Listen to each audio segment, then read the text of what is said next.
UP में global investor summit से पहले समाजवादी पार्टी के अध्यक्ष अखिलेश यादव ने सीएम योगी आदित्यनाथ पर जमकर निशाना साधा है। समाजवादी पार्टी के अध्यक्ष अखिलेश यादव ने कहा है कि प्रदेश में भाजपा सरकार पूंजी निवेश लाने के लिए इन्वेस्टर सम्मेलन के नाम पर सिर्फ शोर मचाने का काम कर रही है। इसके नतीजा जीरो ही आना है। इससे पहले जो इन्वेस्टर समिट हुए उनका रिजल्ट कार्ड कहाँ है? पिछली बार भी भाजपा सरकार ने इसी तरह से जोर शोर के साथ इन्वेस्टर समिट किया था और लाखों करोड़ के एमओयू होने का दावा भी किया था, लेकिन जमीन पर कोई निवेश दिखाई नहीं दिया था। अखिलेश ने कहा कि मुख्यमंत्री स्वयं मुंबई में उद्योगपतियों को उत्तर प्रदेश में लाने के लिए मनाने गए हैं। प्रदेश की हालत देखकर तो यहाँ कोई भी उद्योगपति और व्यापारी निवेश करने को तैयार नहीं है। पूंजी निवेश के मामले में भाजपा सरकार हवा में ही लाठियां भाजती नजर आ रही है।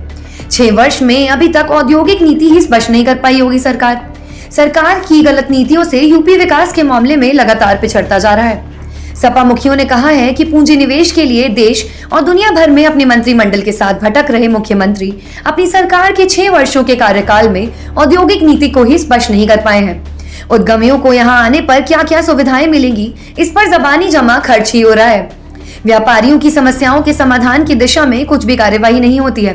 भाजपा सरकार कई बार मांग करने के बाद भी नहीं बता पाई कि उसकी सरकार में अब तक कितनी पूंजी निवेश हुई और कहां-कहां फैक्ट्रियां और कंपनियां भी लगी, कितने लोगों को नौकरी और रोजगार मिला। अब जनता जागरूक हो चुकी है। दिखावटी निवेश से उत्तर प्रदेश का विकास नहीं होगा। कागज पर छपी मोमबत्ती दिखाने के लिए उजाला नहीं होता है। आपको बता दें कि सीएम योगी आदित्यनाथ इन दिनों महाराष्ट्र के दौरे पर हैं, जहां वे उद्योगपतियों से मुलाकात कर यूपी में इन्वेस्ट के लिए आमंत्रित कर रहे हैं।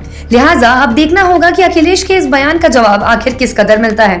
सीएम योगी आदित्यनाथ पर बरसे अखिलेश यादव। पुराने इन्वेस्टर समिट पर अखिलेश के सवाल, पिछले समय में क्या हुआ जानते हैं।